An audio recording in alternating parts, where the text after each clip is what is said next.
Vamos a poner nuestros ojos bien atentos y oídos bien despiertos a lo que es el mensaje hoy de la voz de Dios. Bueno, aquí tenemos a 2 de Timoteo capítulo 2, versículo 20. Estamos en esta sección desde el 20 hasta el versículo 26. ¿Cuál es el título de esta sección? ¿Quién lo tiene por ahí? La vida del creyente bien que utilizada. Tenemos ese deseo, ese anhelo de que el Señor use nuestra vida y no es simplemente decir quiero que la use, ese es un deseo, pero hay que trabajar también para poder estar limpios ante el Señor, para que el Señor lo use, la use bien y podamos ser instrumentos de, ¿qué decía ahí? Instrumentos de, instrumentos de, instrumentos de honra. Instrumentos de honra y no instrumentos de deshonra, porque igual si él tiene que utilizar instrumentos que sean para deshonra, igual él lo va a hacer. La situación no es si los va a usar o no. La situación es cómo el creyente quiere que se usen. Si instrumentos de honra o instrumentos de deshonra. Acá en el 2:20 dice así, para recordar la sección. 2:20 de 2 de Timoteo dice, pero en una casa grande no solamente hay utensilios de oro y de plata, sino también de madera y de barro. Unos son para usos honrosos y otros son para usos viles. Así que si alguno se limpia de estas cosas, será instrumento para honra, santificado, útil al Señor y dispuesto para toda buena obra. Bueno, entonces, ¿qué hay que hacer? Versículo 22. Huye también de las pasiones juveniles y sigue la justicia, la fe, el amor y la paz con los que de corazón limpio invocan al Señor. Pero desecha las cuestiones necias e insensatas, sabiendo que engendran contiendas. Versículo 24, y ahí es donde vamos en nuestro estudio. Porque el siervo del Señor no debe ser ¿qué? Contencioso, sino amable para con todos, apto para enseñar, sufrido, que con mansedumbre corrija a los que se oponen, por si quizás Dios les conceda que se arrepientan para conocer la verdad y escapen del lazo del diablo en que están cautivos a voluntad de él, a voluntad de Él. Bueno, aquí hablábamos de la vida del creyente bien utilizada. Decíamos, la vida del creyente bien utilizada. Te poníamos esta frase para introducir todos los puntos. Una vida bien utilizada será aquella que, y en primer lugar decíamos, entiende las opciones de uso, usos viles, usos honrosos, usos deshonrosos. En segundo lugar, entiende que debe estar en óptimas ¿qué? Condiciones. ¿Eso qué significaba? Que tiene que estar en óptimas condiciones. El texto nos estaba diciendo que la vida que Dios va a utilizar de una forma honrosa es una vida que se mantiene como limpia, limpia. Y por eso hay que trabajar por la santidad y hay que trabajar por la pureza cada día de nuestra vida batallando contra el pecado. En tercer lugar, será aquella que entiende lo que hay que dejar y lo que hay que perseguir. ¿Qué hay que dejar? Huye. ¿Huye de qué? De las pasiones juveniles. ¿Dónde están las apasionados? Nada. Huye de las pasiones juveniles, pero también entiende lo que hay que perseguir. ¿Y qué es lo que hay que perseguir? La justicia, la fe, el amor y la paz. ¿Con quiénes? Con los que de corazón limpio invocan al Señor. En cuarto lugar, tenía mucha relación y decíamos, entiende lo que hay que rechazar y lo que hay que abrazar. Desecha las cuestiones necias e insensatas, sabiendo que generan contiendas, porque el siervo del Señor no debe ser ¿qué? Contencioso, peleón. ¿Cómo les fue esta semana con las peleas y con la contención? ¿Cuántos fueron contenciosos? Peleones, bruscos. Amén. ¿Quién gritó amén por allá? El siervo del Señor no debe ser contencioso, sino que tiene que ser ¿qué? Amable, cariñoso, cuidadoso con sus palabras. Eso es lo que hay que abrazar, sino amable para con todos. Pero aquí en este punto sí va a ser muy importante que la iglesia entienda por qué hay que luchar y perseguir, como en una cacería, recuerdan ese seguir, estas virtudes y que estas virtudes crezcan y se hagan vivas y reales en la vida del creyente. ¿Por qué es tan importante? Porque Dios quiere utilizar al creyente, lo quiere utilizar de una forma honrosa, pero va a depender mucho de que estas virtudes estén en su vida y él las practique constantemente porque hay una parte fundamental de lo que es la vida cristiana. Hay una parte fundamental. Él ya le dijo a Timoteo en la sección anterior, le dijo a Timoteo que él tenía que procurar con diligencia que, con excelencia tenía que procurar algo, tenía que también perseguir algo con diligencia que era qué, presentarse a Dios aprobado como obrero que no tiene de qué. ¿Qué era lo que tenía que hacer Timoteo? Él tenía que esforzarse cada día por estudiar la palabra, por predicar la palabra con precisión, ¿cierto? Con precisión, de una forma muy precisa, la palabra, y dice en el versículo, él debe usar bien, con precisión, con excelencia, con cuidado, con profundidad, la palabra de qué? De verdad. No tiene que preocuparse y meterse en contiendas y en peleas. El siervo del Señor no tiene que ser contencioso. No se tiene que poner a discutir sobre palabras. Él no está preocupado por eso, sino que su preocupación número uno como creyente, como pastor, y seguramente está extendiéndolo a la iglesia, es que tienen que preocuparse por entender la palabra, por estudiar la palabra, porque el creyente está llamado sí o sí a qué? A enseñar la palabra. Es algo de lo cual no nos podemos escapar. Y nosotros estamos llamados a enseñar la palabra, pero también es un desafío enorme porque es que continuamente uno tiene como esas oportunidades de enseñar la palabra. Entonces está la mamá en su casa, ¿a quién le enseña la palabra? A sus hijos. Está el hombre en su casa, ¿a quién le enseña la palabra? A su esposa y a sus hijos. Está el hombre en el trabajo, ¿a quién le enseña la palabra? A sus compañeros. Está el creyente en su familia y ¿a quién le enseña la palabra? A la familia. Está el creyente en cualquier circunstancia y sale la conversación y la conversación sale y tiene la oportunidad de enseñar qué.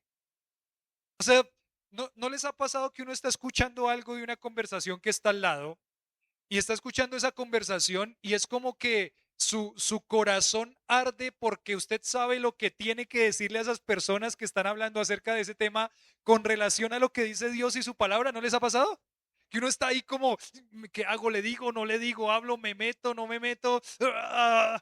Esto es lo que dice Dios, porque regularmente el creyente está desafiado a poder enseñar los principios bíblicos de la palabra. Eh, pero eso tiene que venir acompañado de esta vida que se está limpiando continuamente, que está huyendo de las pasiones juveniles, que está intentando alcanzar estas virtudes, la fe, el amor, la paz, la justicia. Porque lo que Pablo le está diciendo acá, o le va a intentar decir a Timoteo, es que el que haya una vida limpia para ser bien utilizada por el Señor, le va a dar la autoridad para enseñar. Le va a dar la autoridad para enseñar.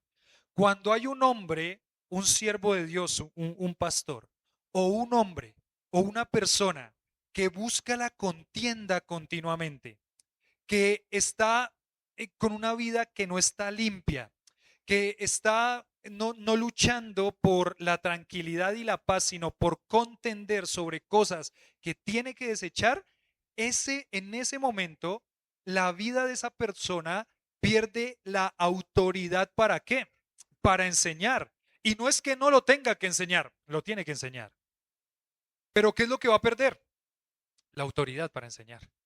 Lo que pierde mucho el creyente cuando no cuida su vida de estas cosas es que va a perder la autoridad para enseñar la palabra.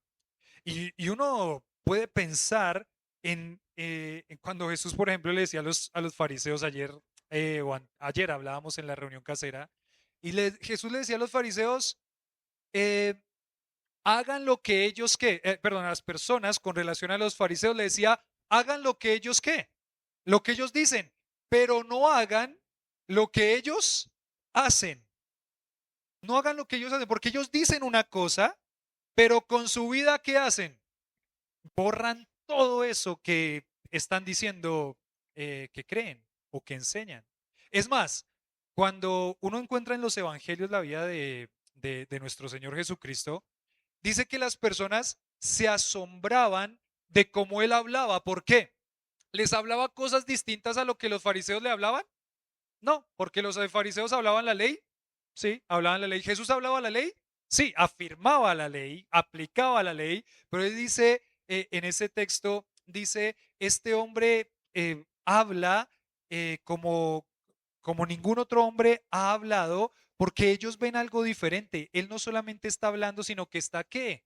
Viviendo lo que está hablando. Y eso daba autoridad al mensaje de Jesús.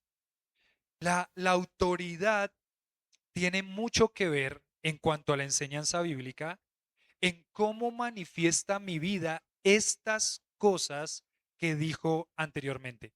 Cómo mi vida se esfuerza por alcanzar estas virtudes y vivirlas.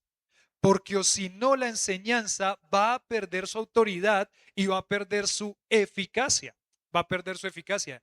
Miren que cuando yo estaba tratando de analizar este texto a la luz de la palabra en mi propia vida, decía, qué responsabilidad la que tiene el papá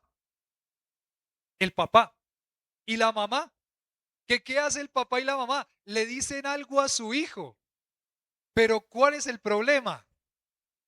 El problema es que yo se lo digo a mi hijo, pero si el hijo no ve que el papá está viviendo lo que está diciendo, ¿cuál es el mensaje con el que se queda el hijo? ¿Lo que el papá dice o lo que el papá hace? Y regularmente va por lo que el papá hace. Y pues sí, porque la enseñanza es una enseñanza eh, no solamente de palabras, sino una enseñanza en acciones.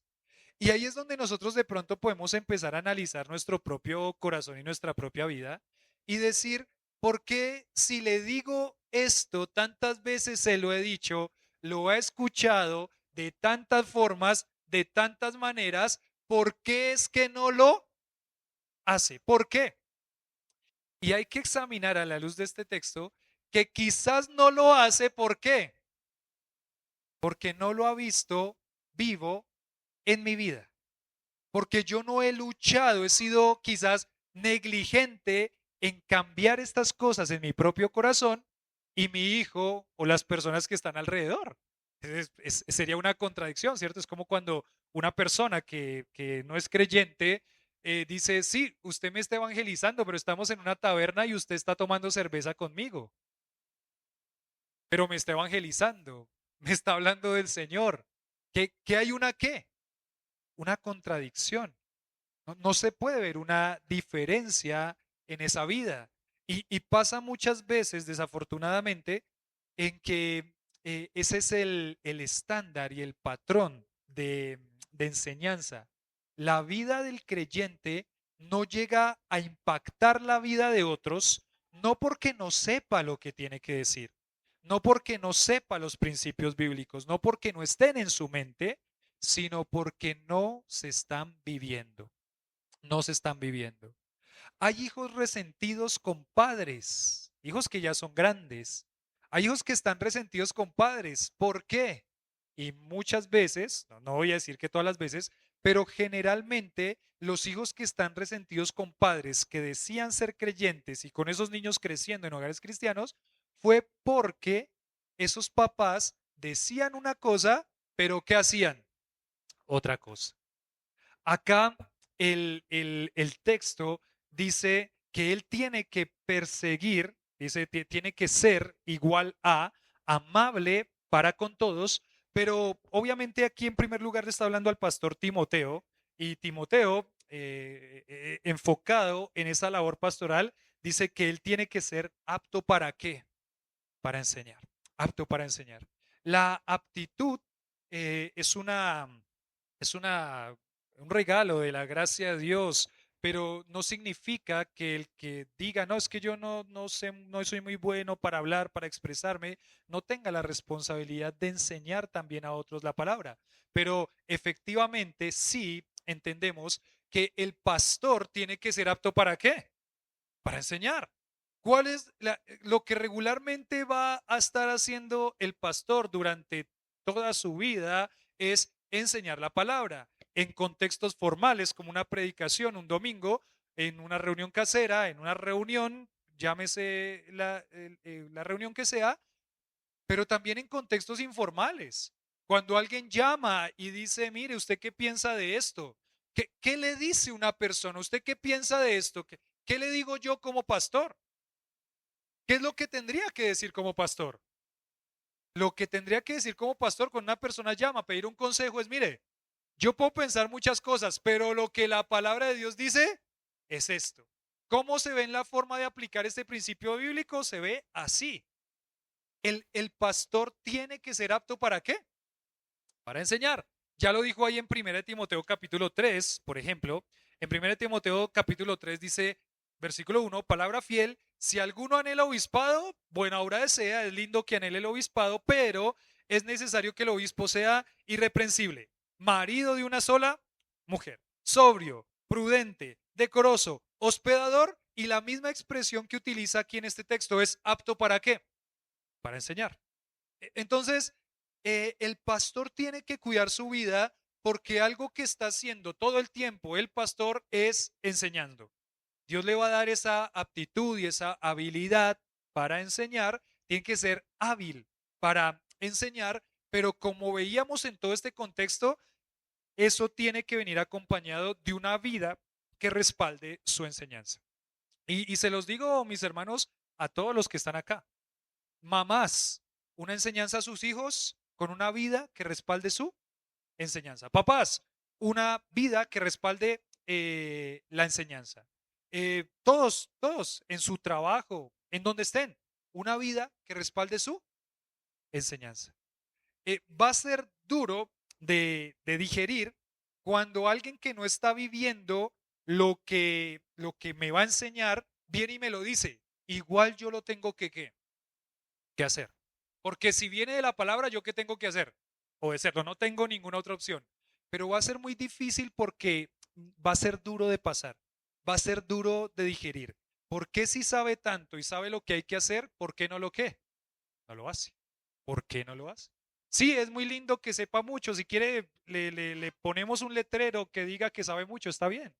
No hay problema, pero eso no importa.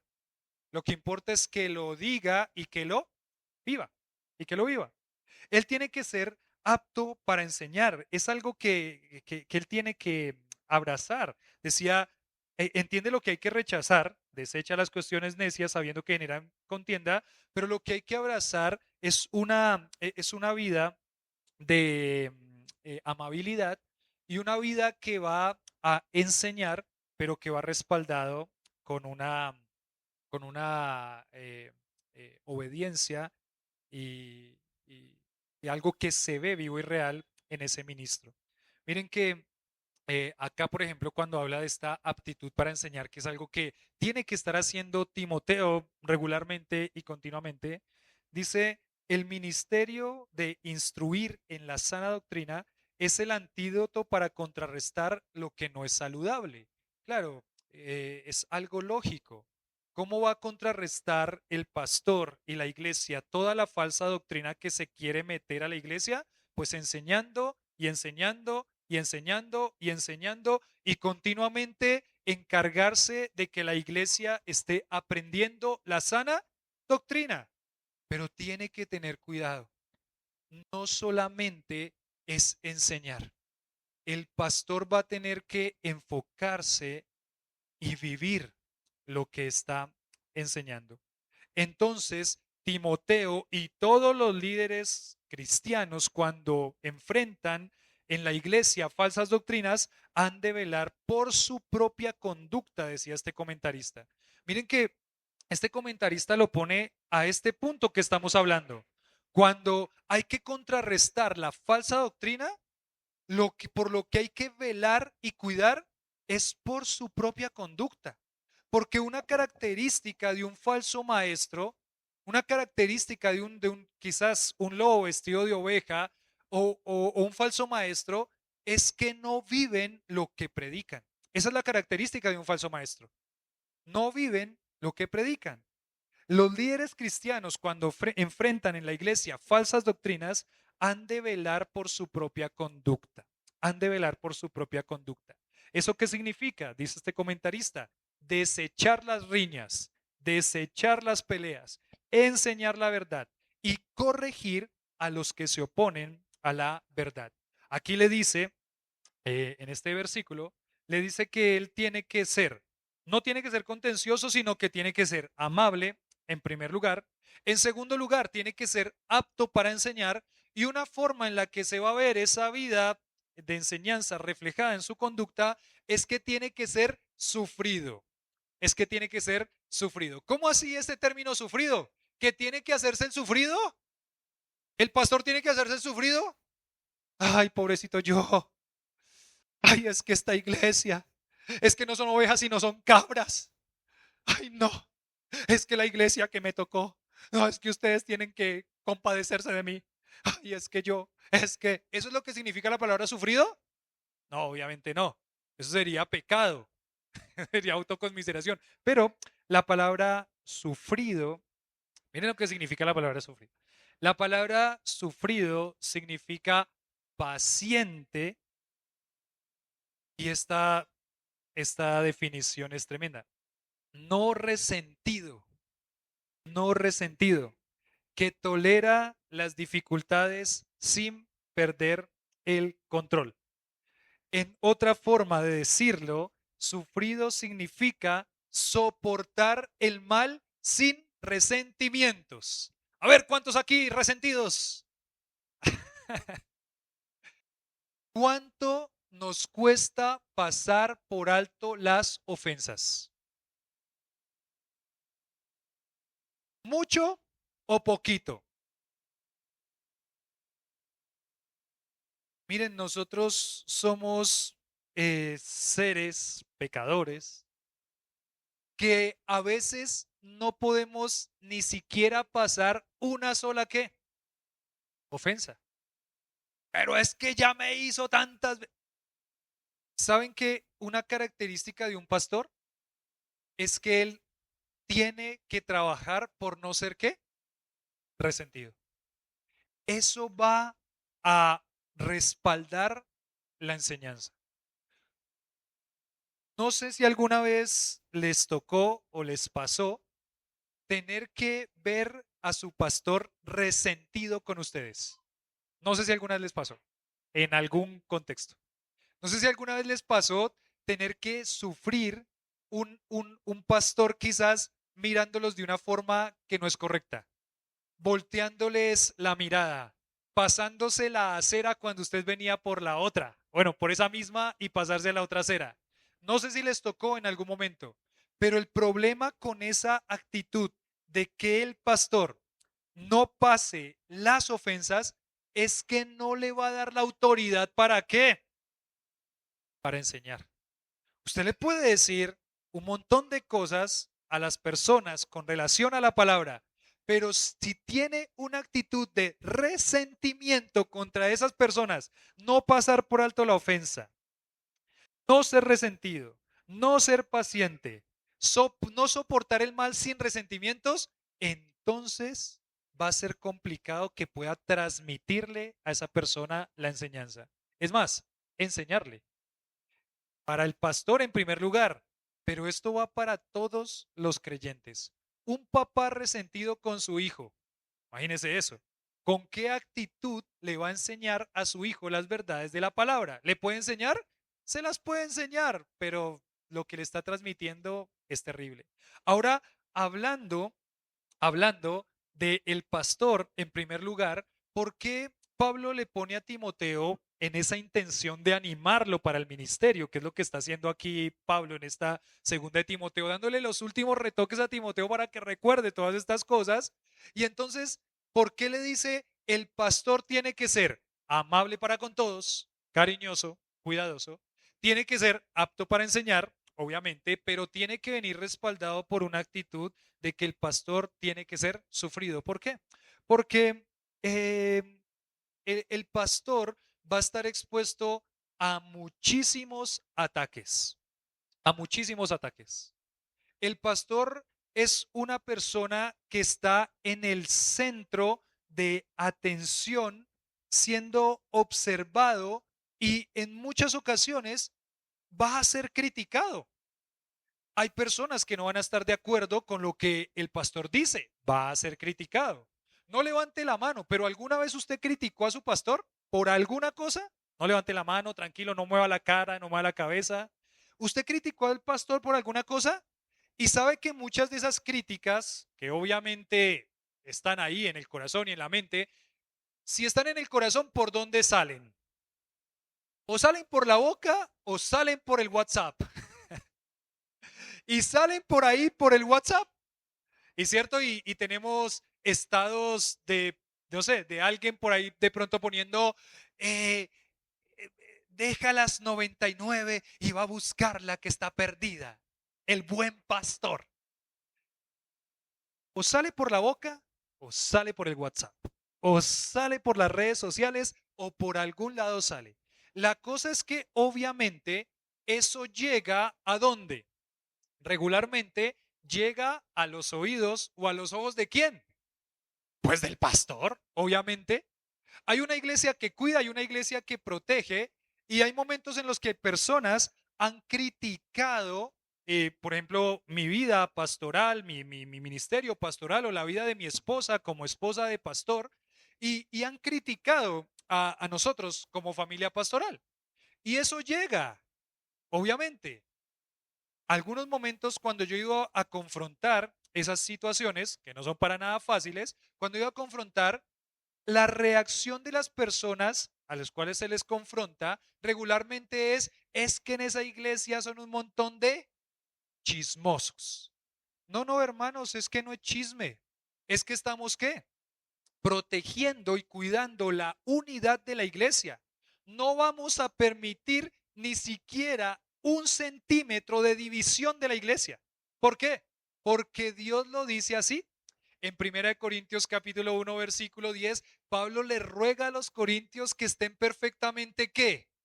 Unidos en una misma mente y en un mismo parecer. Cuando estudiábamos 1 Corintios allá en los inicios de la iglesia, ese que no haya entre vosotros divisiones, ese verbo podría pensarse como que no existan, que no den la posibilidad a que existan divisiones. Y la crítica, los ataques hacia el pastor o hacia algún hermano de la iglesia no se pueden permitir.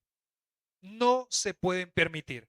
El creyente está llamado a proteger la iglesia. Entonces, nunca chisme, es protección de la iglesia. Si hay alguien que está queriendo buscar dividir la iglesia a través del chisme, a través de los comentarios que no son correctos con relación al pastor, a su familia o a alguien de la iglesia, no se pueden permitir. Es más, los que estaban en ese momento en los inicios de la iglesia, cuando hacía yo diapositivas para las enseñanzas, lo que yo ponía en esa diapositiva era uno de esos carros monstruo. ¿Han visto los carros monstruo? Esos que hacen carreras que pasan por encima de los otros carros con llantas enormes. La ilustración que yo ponía ahí en esa imagen era un carro monstruo aplastando a un carrito pequeñito. No deje que exista, es decir, aplaste la división. No deje que exista la división. Pero eso fue un paréntesis, una publicidad política no pagada o propagandas o pausa de rehidratación o algo así. Em, pero lo que está diciendo acá es que el pastor va a tener que sufrir, soportar, pasar por alto y no ser qué, resentido. Soportar el mal sin resentimientos. Una persona que esté luchando en su carácter, en no pasar ofensas, un hombre que no sea capaz de soportar ofensas, no podría ser pastor. Más bien, diría yo, es mejor que no sea pastor. Es mejor que espere hasta que eso en su carácter esté eh, tratado y superado, porque el ministerio pastoral es un ministerio que va a sufrir ¿qué? Ataques, ofensas, continuamente, constantemente. El pastor va a tener que sufrir críticas. ¿Le van a doler? ¿Sí o no? Sí. No, no es como el dicho ese o la cancioncita que alguien cantaba, no oigo, no oigo, soy de palo, tengo orejas de pescado. No sé si ustedes escucharon esa. Los que son jóvenes no, los que son más viejitos como yo, sí. Pero no, no es que el pastor no siente, no es que la esposa del pastor no siente, no es que la familia del pastor no siente, pero el pastor va a tener que escuchar eso, que le pegue, pero perdonarlo rápidamente, pasar por alto la ofensa y decir, no tengo ningún qué, resentimiento contra aquella persona. Y no es fácil, pero el pastor tiene que vivir esto. Y se lo está diciendo a Timoteo. Tú tienes que huir de las pasiones juveniles, tú tienes que seguir esto, tú tienes que desechar esto, pero tú tienes que ser amable, apto para enseñar y tienes que ser ¿qué? Sufrido. Soportar el mal sin resentimientos. El pastor, pero eso no significa que toda la iglesia no tenga que vivir estas características. Hermano, ¿qué tan frecuentemente usted pasa por alto las ofensas? Es más, ¿cuántos de ustedes están hoy aquí resentidos con alguien por algo que hizo? Algunas de esas cosas, la verdad que son mínimas, son chiquitas y no han podido dejarlas ¿qué? Y ahí está metido en esa amargura y en ese resentimiento. Y ay, ¿qué es que me hizo? ¿Qué es que no lavó bien el plato? ¿Qué es que no barrió como le dije? ¿Qué es que dejó? Trátelo. No significa que no lo trate, pero a lo que está llamado a hacer es a no tener resentimiento. ¿Y cuál es el antídoto para no tener resentimiento? Perdonar. Perdonar rápido. No generar resentimiento y que ese resentimiento se quede ahí. Es que, y se queda ahí metido, y es que dele y cada conversación es con lo mismo y con lo mismo. Pero hermano, ya había dicho que lo había perdonado, pero es que usted no entiende, ya deje el resentimiento, pero es que no sabe. Ya, maduremos, por favor, un clamor, maduremos, dejemos pasar por alto la ofensa, perdonemos y continuemos. Si tiene que hablarlo, háblelo. Pero no cuando está todo amargado. Pídale perdón a Dios, porque es pecado generar resentimientos y amarguras contra su hermano en Cristo, contra su familia o contra cualquier persona. Aquí en este comentario dice, así el apóstol Pablo reconoce que otras personas no siempre tratarán bien al siervo del Señor. Sí, al pastor no lo tratarán bien. Él necesita aguantar la falta de benignidad y ser tolerante, compasivo, perdonador contra sus ofensores. Mansedumbre tiene la idea de humildad, cortesía, consideración. Lo opuesto a ser manso es ser arrogante, es ser brusco, es ser rudo, es tener falta de perdón. El siervo del Señor no puede ser contencioso. Él tiene que ser amable, tiene que ser apto para enseñar y tiene que ser sufrido. Él tiene que trabajar eso en su corazón a tal punto que pueda dejar pasar por alto todas las ofensas. No significa que no las va a tratar. Si usted está intentando generar división en la iglesia y critica a mí como pastor o a mi familia, vamos a tener una conversación. Y vamos a tener una conversación en la cual yo lo voy a llamar al arrepentimiento, al perdón, al pedirle perdón a con quienes habló mal de mí, de mi familia o de cualquier hermano de la iglesia. Los voy a proteger de todas las formas posibles. Vamos a tener esa conversación. Pero lo que no puede pasar en el corazón del siervo es que tenga ¿qué? Resentimiento. Es que tenga falta de perdón. Entonces, hay características muy claras que se deben manifestar en la vida del pastor, en la vida del creyente, en la vida de la iglesia, en la vida de todo aquel que dice ser siervo de Dios creyente. Esta es la forma de mantener su instrumento, que es usted mismo, su vida limpio para toda buena obra. Eso es lo que tiene que abrazar. No puede haber ningún siervo del Señor sirviendo al Señor con resentimiento en su corazón. Sería terrible, ¿no? ¿Cómo se para delante de Dios a servir a un Dios santo con resentimiento contra alguna persona? Es una contradicción. Y más el Señor diciéndole esta semana, no me acuerdo en dónde era que escuchaba esto, pero esta semana escuchaba y recuerda el Padre Nuestro. ¿Sí? ¿Cuál es el Padre Nuestro? Si no perdonáis a los hombres sus ofensas, ¿cuál es la consecuencia o el resultado? Tampoco vuestro Padre os perdonará. Tremendo. No pensé que la falta de perdón, el resentimiento fuera tan grave, pues sí. Dice, el Señor no lo va a perdonar. Dios no lo va a perdonar. Es decir, no se le acerque a Dios pidiéndole perdón por algo sin haber perdonado antes a alguien que lo ha ¿qué? Ofendido. Ni se le ocurra llegar a su presencia así. Qué tristeza. ¿Cuánto le perdonó el Señor?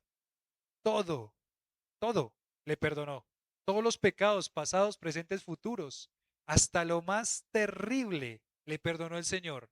Entonces, ¿quién es usted para no qué?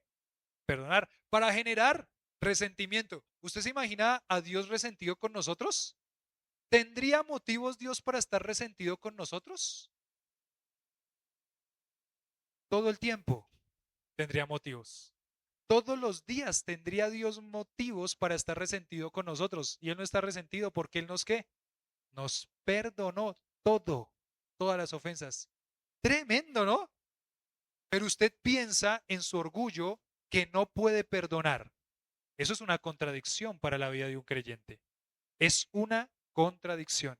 El siervo del Señor tiene que tener estas características para servir a sus hermanos y a Dios de una forma limpia. Esto, vivir esto, le ayudará a estar limpio y ser útil como una herramienta bien dispuesta en las manos del Señor. Pero ahora, en quinto punto, entiende una de las motivaciones claras para vivir de esta manera. Entiende una de las motivaciones claras para vivir de esta manera. Entonces, ¿cómo se ve la vida de uno que va a ser bien utilizado? Es uno que entiende una de las motivaciones claras para vivir de esta manera. Miren, ¿cuál es la motivación para vivir de esta manera? Y miren que la primera motivación no es para que los otros me vean buenos, ¿cierto? Podría ser una motivación errada. No es que yo quiero que me vean bien.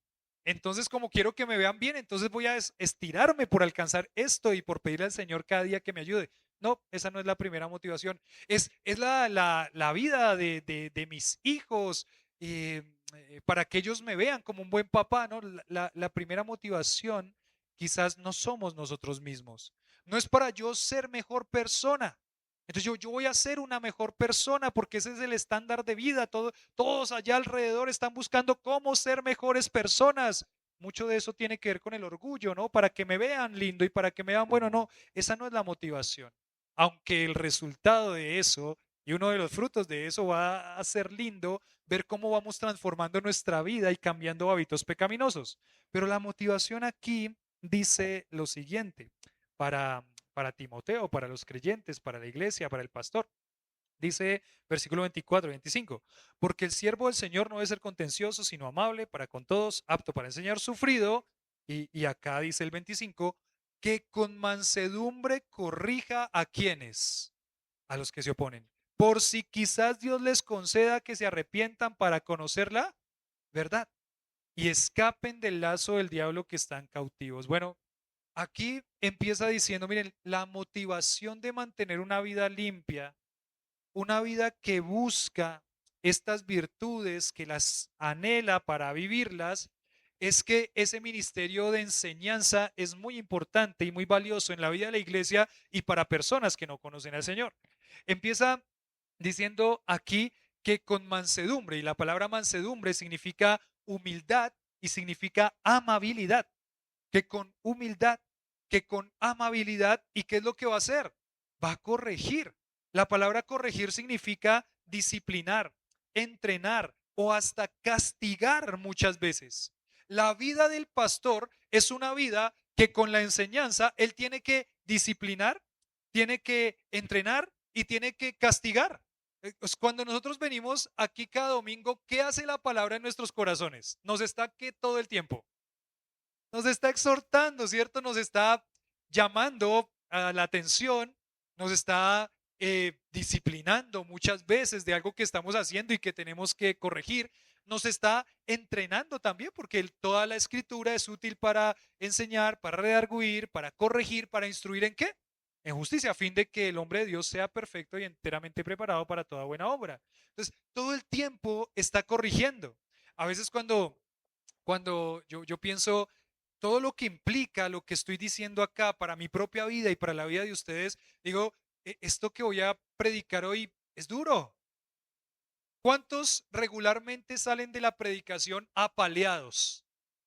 En la reunión casera casi que regularmente escuchamos, estas predicaciones de estos días me han dado qué? Duro, han sido duras. Y pues eso es lo que tiene que producir la palabra. Tiene que incomodarnos. Imagínense donde yo llegara aquí y les dijera, hermanos, la palabra de Dios dice, todo va a estar bien.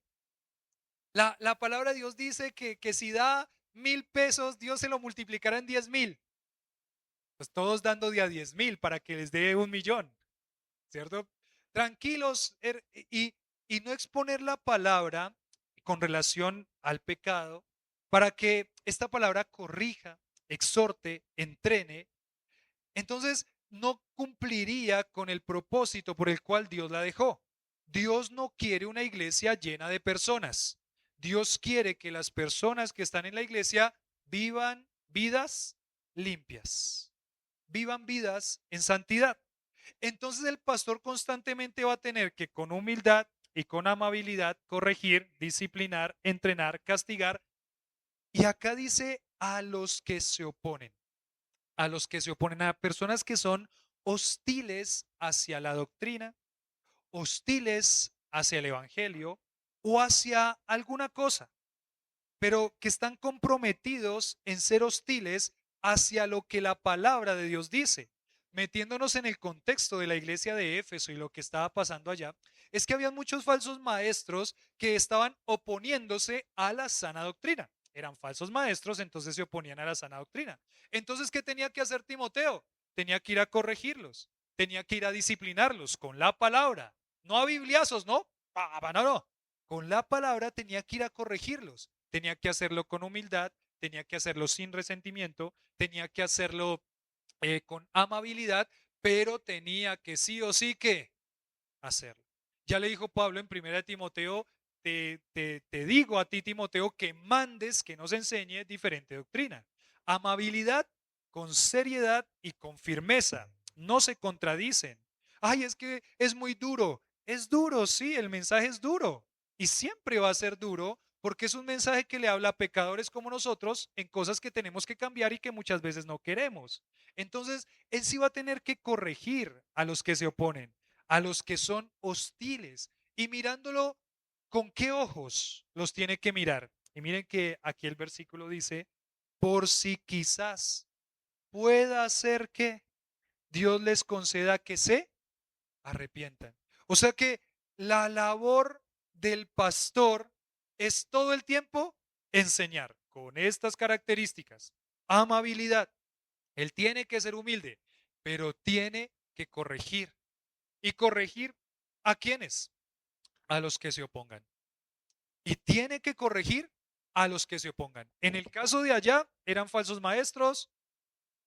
De pronto pienso yo también personas que dicen, no estoy muy de acuerdo con este concepto. Bueno, hermano, vamos a intentar mirarlo bíblicamente y lo vemos.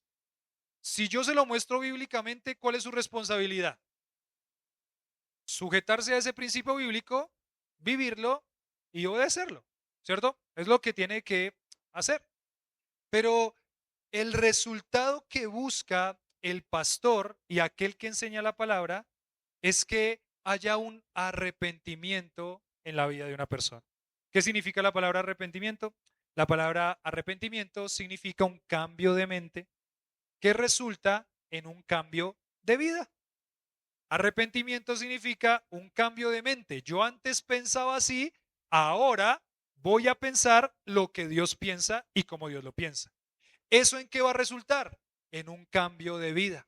El arrepentimiento siempre viene con un cambio de qué? De vida. Yo no puedo decir que estoy arrepentido y seguir viviendo lo mismo. No hay arrepentimiento porque aquella persona que está arrepentida tiene que dar frutos dignos de arrepentimiento. No hay una persona que diga que está arrepentida y no cambie su estilo de vida. Una persona que está arrepentida va a cambiar su estilo de vida sujetando sus pensamientos, su forma de pensar a lo que Dios piensa. Y el anhelo y la motivación de este pastor es que de pronto aquellos que se oponen puedan cambiar su mente, puedan cambiar su concepto, empezar a vivir lo que Dios dice y sean un instrumento útil en las manos del Señor. Yo digo que gloria a Dios por lo que ha pasado con la iglesia. Llevamos 8 años y medio ya casi. Hemos tenido que ver a muchos hermanos irse, desafortunadamente, sin arrepentimiento, pero hemos tenido también que ver a muchos hermanos, gloria a Dios por eso, cambiando su pensamiento y viviendo de esa forma, como Dios le dice que viva. Viendo a los hermanos decir, esto yo no lo sabía, ahora lo sé y ahora tengo que vivirlo de esta forma. Y gloria a Dios por eso. El anhelo y la motivación del pastor para vivir de esta forma, como se lo pone en este libro, es ver a personas transformando su mente y transformando su vida y siendo instrumentos útiles en las manos de quién? Del Señor. Siendo usados, en el buen sentido de la palabra, por Dios, de una manera limpia. Ustedes no saben el gozo del corazón cuando una persona que está así medio descarrilada, andando medio coja, se eh, mira lo que Dios dice en su palabra, se arrepiente, empieza a vivirlo y Dios empieza a utilizarlo nuevamente de una forma maravillosa en las manos del Señor. Eso es una bendición en la vida del pastor con relación a la iglesia. Imagínese la cantidad de padres que hemos visto, por ejemplo, enseñarle los principios bíblicos a nuestros hijos y tomar esos principios bíblicos y vivirlos. ¿Hay gozo en el papá? Oh, ¿qué es lo que anhela el papá todo el tiempo? En un librito que le leemos a los niños, dice, el título es, lo que sea que hagas, te quiero decir. Y él empieza a decir, si haces tal cosa, si haces tal cosa. Y en todo el centro del libro le dice a los niños, pero lo que quiero que hagas es que ames a Jesús con todo tu corazón. No importa donde Dios te lleve, no importa lo que Dios te permita hacer, no importa en dónde estés, si estás aquí, si estás allá, si estás lejos, si estás cerca, pero lo que quiero y deseo para ti con todo mi corazón es que ames a Jesús con todo tu corazón. El libro dice, sigue a Jesús. Él es el camino, la verdad y la vida. Pero lo que sea que hagas y a donde llegues a ir, esto es lo que te quiero decir, que ames a Jesús con todo tu corazón. Que su pensamiento sea tu pensamiento. Alguna persona, de pronto uno podría pensar, pero, ay, es que en algún momento de pronto alguien me dijo, de pronto es que yo siento que me están adoctrinando. Sí, sí, Dios lo está adoctrinando. Está poniendo su doctrina en nuestras mentes para que nosotros, ¿qué? La vivamos. Entonces, si alguien dice es que en esa iglesia los adoctrinan, usted tiene que responder, sí, así es. La doctrina bíblica está llenando mi mente para que yo viva de acuerdo y conforme a lo que Dios quiere que viva. Entonces, sí, hay un adoctrinamiento bíblico a nuestra mente. Lo que sea que hagan mis hermanos, que amen a Jesús con todo su corazón, que pongan el pensamiento de Dios en su mente y que de esa forma vivan cada día de su vida. Por si quizás Dios les conceda que se arrepientan. Y miren que acá en este comentario dice, debemos considerarlo en esta forma, que nuestro deber es dedicarnos a sembrar y a regar, y mientras hacemos esto, debemos esperar el crecimiento de parte de Dios. Porque ese crecimiento va a venir siempre de parte de quién. Yo planté, decía Pablo, Apolos regó, pero el crecimiento, ¿quién lo da? ¿Cuál es la responsabilidad del pastor? Predicar, enseñar todo el tiempo, con fidelidad, con precisión, y esperar que la palabra de Dios entre en un corazón dispuesto, obre, esas mentes sean transformadas y esas vidas sean transformadas. Nuestras labores y fatigas no son provechosas en sí, sin embargo, por la gracia de Dios son fructíferas, son fructíferas. Nuestro deber es enseñar y modelar, enseñar y modelar, enseñar y modelar. ¿Y el crecimiento quién lo da? Lo da Dios. No nos enfocamos en otra cosa como iglesia. La tentación de muchos pastores y muchas iglesias para alcanzar personas es empezar a hacer programas que le llaman el pragmatismo, empezar a hacer programas para intentar alcanzar a otros y hacen un programa y hacen otro programa y dele por acá y una obra benéfica y no significa que no se pueda hacer. Pero el centro de la iglesia está en el mensaje de un Señor y un Salvador. El pastor tiene que enfocarse en eso, a tiempo y fuera de qué, de tiempo, y esperar con paciencia el fruto y el resultado que lo dé Dios. Hermanos, que amen a Jesús con todo su corazón, que lo que sean que hagan, esa sea su razón. Y que lo hagan para que esas personas puedan conocer la verdad. Conocer la verdad, dice el versículo, que se oponen por si Dios le conceda que se arrepientan para conocer la verdad y escapen del lazo del diablo en que están cautivos a voluntad de él. Y tremendo cómo lo pone, miren, cada persona que no está alineada con la verdad de Dios está alineada con la mentira de quién? Del diablo. Es como lo está poniendo acá. Dios pone en su palabra solamente hay dos caminos. Es el camino del Señor o es el camino que no es de Dios, que es el camino de la mentira del diablo. La mentira del diablo, decía ahí. Y lo que tiene que hacer Timoteo y lo que tiene que hacer la iglesia es añorar que todas estas personas que están cautivas en los lazos del diablo por la mentira que está en sus corazones, ¿qué hagan? Lleguen a conocer la verdad. Escapen. La palabra escapen es una palabra interesante porque dice recuperar el sentido, volver a su sano juicio. Cuando a una persona le dicen, es que esa persona no está en sano juicio, ¿es por qué? Regularmente.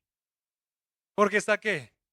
Está borracho, ¿cierto? Y cuando no está en su sano juicio y está borracho, ¿qué hace? Desastres hace. Hace desastres. ¿Qué no hace? Dice Alejo. Cuando una persona no está en su sano juicio, lo que está diciendo esta palabra aquí es que cada persona que no está en el camino de la verdad de Dios, que es su palabra, y viviendo eso, está en los lazos del diablo y no está pensando bien. No está pensando bien. Una persona puede estar metida en su propia mentira y decir, no, es que yo pienso y es que yo estoy bien. Si eso no es lo que Dios lo dice, como Dios lo dice, está en la mentira del diablo. Esos son los dos caminos, no hay otro. Nos puede pasar a nosotros también como creyentes. Uno puede estar totalmente convencido de algo que no está bien. No es verdad, es pura mentira. Es pura mentira. Y la labor de Timoteo va a estar enfocada en intentar que con la palabra las personas pasen de la mentira del diablo a la verdad de Dios. Personas no creyentes que están en sus propios razonamientos, en sus propios juicios, eh, pero también personas creyentes que empiezan quizás a dudar de la verdad de Dios, a los cuales hay que hacer ¿qué? Ayudarles con la palabra a enfocarse, que se arrepientan, que piensen como Dios piensa y que lo vivan.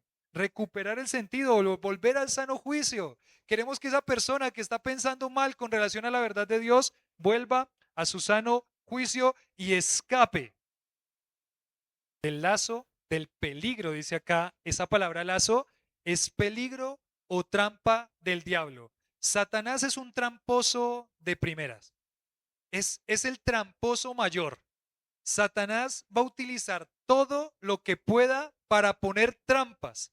Te imagínese que va por ese camino y Satanás está poniendo un montón de trampas esas de oso, que apenas usted la pisa, ¿qué pasa? ¡Pa! Se cierra y lo atrapa. Satanás va a intentar poner trampas con la mentira todo el tiempo, todo el tiempo. ¿Cómo intentó eh, destruir a Eva? Y lo logró. ¿Con qué? Con la trampa de la mentira. Con que Dios os ha dicho que no coman de ese árbol, pero ¿por qué no? Si vea cómo es de lindo. Siempre va a intentar poner mentiras de lo que Dios dijo. Esa es la forma como Satanás actúa. Por eso es que no se puede confiar en su propio razonamiento porque su corazón va a intentar inclinarse hacia la mentira del diablo porque la mentira del diablo lo va a hacer sentirse satisfecho. Cuando Eva ve ese fruto y dice, oiga, sí, se ve como rico, se ve como codicioso para alcanzar sabiduría, era algo que le iba a producir satisfacción y hacerla sentir bien. En ese momento, Eva cae en el lazo del diablo. Entonces, el pastor va a intentar y el creyente va a intentar, con la verdad de la palabra, intentar corregir humildemente a aquellos que se oponen por si quizás escapan del lazo del diablo en que están cautivos a voluntad o al anhelo o al deseo de él. Es decir, Satanás cumple sus deseos cuando hay una persona que no se sujeta a la verdad de quién, de Dios. Él está satisfecho en sus deseos, se frota las manos, está satisfecho en sus deseos para hacer la voluntad de él. Desafortunadamente, los hombres que resisten a la verdad en realidad lo hacen porque han caído en la trampa del diablo y son sus cautivos. Dios es el único que tiene el poder para liberarlos. Y acá dice este comentarista, Dios les conceda que se arrepientan y busquen la verdad de Dios. La señal de su liberación de esa trampa sería cuando reconozcan su pecado y se arrepientan de su rebeldía. Esa va a ser la señal de la liberación. Cuando la palabra de Dios llegue y ellos se arrepientan de su rebeldía y reconozcan su condición de pecado y miren a Dios por salvación. Y esto se va a efectuar a través de la enseñanza, la corrección y las actitudes apacibles del maestro, del maestro. Entonces, como consecuencia de su cambio de actitud, conocerán la verdad, conocerán la verdad. Y la verdad os hará libres. En lugar del lazo de Satanás viene la libre y voluntaria cautividad a la obediencia ¿a quién? A Cristo. Es Dios quien va adelante, dando arrepentimiento.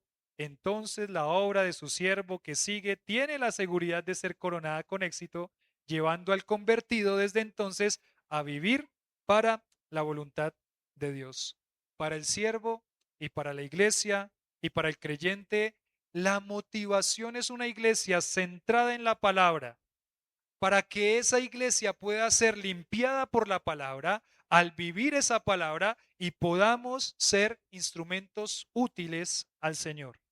La iglesia tiene como objetivo ser utilizada para la edificación y el crecimiento, tanto para alcanzar a aquellos que no le conocen, pero también para ayudar en la constante lucha que tiene el creyente de apartarse de la verdad, de oponerse a la verdad y mirar con esperanza que creyentes maduros, creyentes fuertes, firmes, no inconstantes, creciendo, estables, que puedan ser utilizados de una forma honrosa en las manos del Señor.